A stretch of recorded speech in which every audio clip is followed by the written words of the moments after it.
Olá, meu amigo, minha amiga do terceiro setor. Finalmente, depois de 8 anos, o MEC resolveu regulamentar a Lei 12.101 de 2009.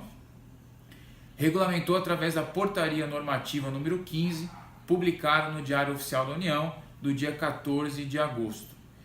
A portaria resolve diversas questões que haviam ao longo desses 8 anos, mas também cria desafios e necessidade de adequações. A portaria tem a entrada em vigor a partir de sua publicação, ou seja, a partir do dia 14 de agosto, toda nova entrada em renovações e concessões devem seguir o rito processual e questões da portaria. Quais são os principais pontos dessa portaria? Primeiro, ele traz a necessidade de adequação ao Plano Nacional de Educação. E aí o primeiro problema, de que forma isso vai ser analisado? A portaria não traz a regulamentação exata de como o MEC vai analisar a adequação da entidade ao Plano Nacional de Educação. Um primeiro desafio. O segundo ponto está no seu parágrafo 4º do artigo 2º, que diz que as entidades que têm uma preponderância diferente das áreas da Lei 12.101, ou seja, que não seja de saúde, educação ou assistência, não podem estar na filantropia.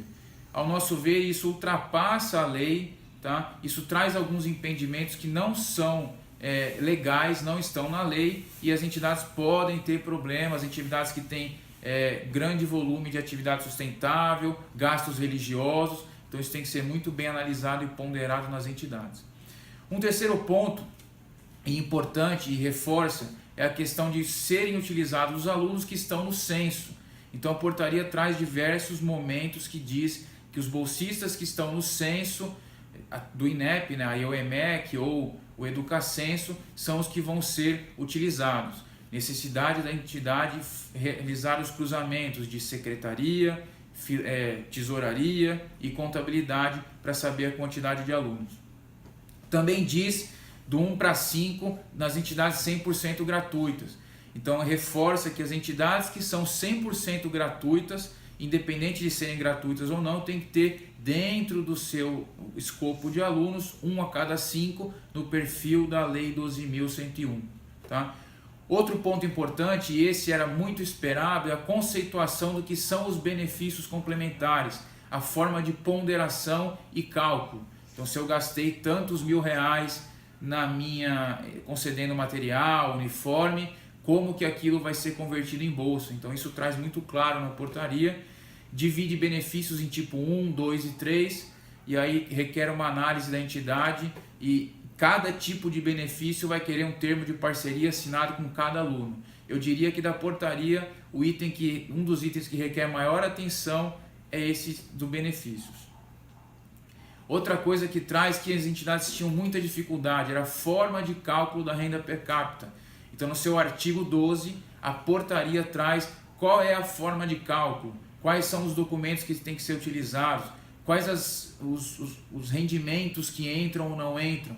Então vale a pena no artigo 12 essa análise. A portaria também traz diversos anexos ao fim dela. Então tem lá anexo de requerimento, anexos de checklist de documentação, anexo de declaração de aferimento de renda per capita. Então vale a pena recuperar cada um desses anexos e ver o que a entidade tem que produzir desde já e o que pode ser produzido na época de renovação. Outro ponto importante e que as entidades tinham muita dúvida é aquela prestação de contas anual. O MEC definiu que é até 30 de abril. Então toda entidade até 30 de abril tem que entregar a prestação de contas, que não é a prestação da renovação, mas é a renovação prevista para entrega anual, que inclusive pede os demonstrativos contábeis. A entidade tem que ter muito cuidado, se ela não fechar a sua contabilidade até 30 de abril, vai acabar enviando demonstrativo contábil não auditado e pode dar problema. Bom, são esses os principais pontos. Ainda tem o ponto da placa. Então já tínhamos essa rotina de colocar a placa de entidade beneficente nas nossas entidades, e eles ainda incluem que a entidade tem que colocar em cada uma das suas mídias que ela é filantrópica à luz da Lei 12.101. Então, no futuro traremos maiores informações. A portaria regulamenta muita coisa, mas também aumenta os desafios. Fique atento ao nosso site, www.portaldiesel.com.br, ao nosso Facebook com maiores informações. Ficamos à disposição e até mais.